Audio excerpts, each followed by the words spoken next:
Die drang om te presteer is vir party mense so belangrik, dat hulle bereid is om dinge te doen wat nie wettig is nie, wat nie toelaatbaar is nie, wat onregverdig is. Dit is eintlik hartseer as jy daaraan dink dat mense so graag eerste wil wees, die vinnigste wil wees, die beste wil wees, dat hulle bereid is om verkeerde dinge te doen, as 'n middel tot 'n doel, wat hulle graag wil bereik. Ons almal het dit al gesien, dat daar by 'n prysuitdelingsfunksie sou wees, of dit nou in die sportwêreld, in die atletiek is, dat iemand op die podium staan, of dit nou in fietsry is, of dit selfs in spanverband is, dat mense op 'n podium staan, en dat hulle baie bly is, en hulle ontvang die medalje, die eerste prys, die beker, hulle is die beste, en later vind ons uit, dat hierdie persoon ongeoorloofde taktiek gebruik het, middels geneem het, wat hulle sterker, vinniger en beter gemaak het. En dan die hartseer daarmee saam is, dan moet hulle beker teruggee, hulle moet die medalje, en eintlik, in 'n kleed van oneer, word hulle dan gevul. Waarom sou 'n mens vra, het hierdie persone hierdie middels dan geneem? Om beter te wees. Want uit hulle self het hulle gevoel, hulle is nie goed genoeg nie, hulle is nie sterk genoeg nie, hulle is nie vinnig genoeg nie. Nou is dit so, dat meeste van die kere, dat hierdie maniere waarop mense op 'n eksterne wyse krag kry, dan hulle beter maak. Maar alle eksterne faktore van krag is nie noodwendig verkeerd nie. En daarvan lees ons weer eens in die Bybel. En ons lees in die Bybel daarvan, in Psalm 92. In Psalm 92 lees ons daarvan, dat mense krag van buite kry, om beter te wees as wat hulle inherent is, en dat dit noodsaaklike krag is.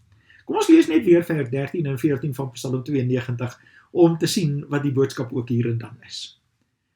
Die regverdiges sal sterk wees soos palmbome, soos hoë seders op die Libanon. En dan die belangrike, hulle vind hulle krag in die huis van die Here, en groei op in die tempel van God. Om sterk te wees soos palmbome, soos die hoë seders op die Libanon, is eintlik iets wat die psalmdigter vir ons sê, en wat die Bybel vir ons sê, wat ons nie uit ons eie sal kan regkry nie. Ons het hulp nodig, ons het krag nodig. Maar nie onregverdig nie. Nie op 'n verkeerde manier nie, maar op die regte manier. Die krag wat vir mense gegee kan word, om in hierdie wêreld, soos palmbome en seders uit te staan, vir mense, die regverdiges, die kinders van die Here, Christene, om hierdie wêreld dit te kan maak, het ons almal krag nodig. En die krag wat ons nodig het, is die krag wat God vir ons gee. Ons weet veral vanuit 'n Nuwe Testamentiese perspektief, dat die krag wat ons kry, is die krag van die Heilige Gees, wat ons daartoe in staat stel om te kan leef as die kinders van die Here in hierdie wêreld.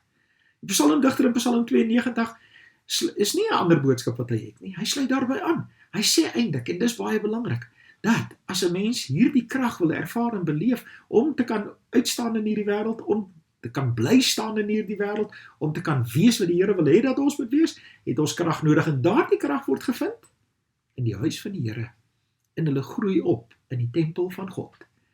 Dis eintlik 'n baie mooi beskrywing om te sê, dat hulle deel is van God se kerk, dat hulle gereeld blootgestel word aan die woord van die Here, dat hulle gereeld gevoed word, gesterk word, krag kry, omdat God se positiewe boodskappe dan ook gehoor word.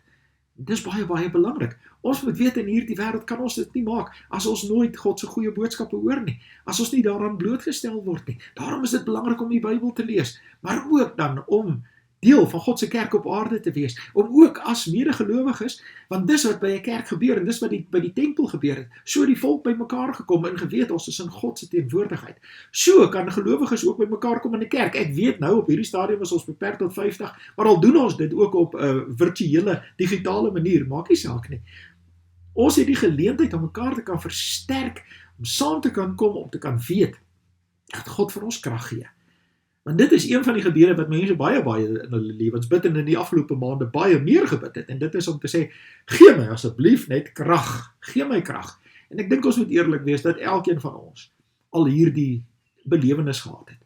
Ons kan sê dat dit met ons goed gaan, maar partykeer was ons maar baie laag in die dale van die valleie, en nie net altyd op die berge so hoë pieke gewees, ook in hierdie tyd. Maar ons het tot hierdie gekom, omdat God vir ons krag gee, omdat God vir ons gereeld krag gee, omdat God vir ons krag gee, om dit te kan maak in hierdie wêreld.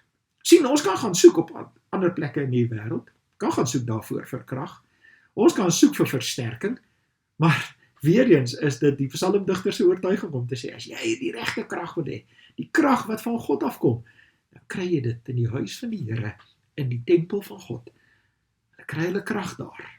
En dan net nog 'n baie belangrike saak, hulle groei op in die tempel van God. Elkeen van ons is besig om te groei.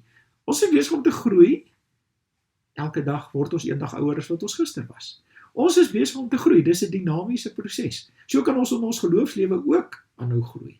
Omdat God die hele tyd besig is om vir ons toe te rus, omdat God vir ons elke dag nie net verseker van sy krag wat hy vir ons gee nie, maar ook van sy genade, van geleenthede wat hy vir ons gee. En so groei ons in ons geloof.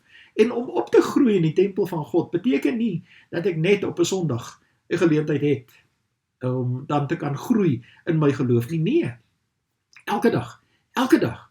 En ons groei in ons geloof deur die feit dat ons ook iets doen, dat ons betrokke is by ander mense, dat ons vir hulle help, dat ons vir hulle kan omgee, dat ons hulle lewens kan deel, dat God vir ons gebruik om sy hande, sy voete in die wêreld vandag ook te kan wees. Ja, sodat ander mense ook hierdie boodskap kan hoor, dat hulle dit kan sien, dat hulle dit kan beleef, en dan belangrik is, dat hulle dit ook vir hulle eie sal kan maak. Want dis wat God wil hê dat moet gebeur. Hy wil hê dat ons regtig sy advertensie in die wêreld moet wees. Hy wil hê dat mense oortuig kan word, dat hulle gaan soek het vir krag op ander plekke in die wêreld dit nie gekry het nie, maar op die regte plek dit kry. Nie op 'n onregverdige wyse, nie op 'n manier waarop mense dan oneerlik is nie, maar op 'n eerlike manier, om hulle krag in die huis van die Here, en eintlik die Here van die huis te kry, ja, hulle krag te kry van God, oop te stel vir sy Heilige Gees, om ook so gebruik te kan word, deel van hierdie proses.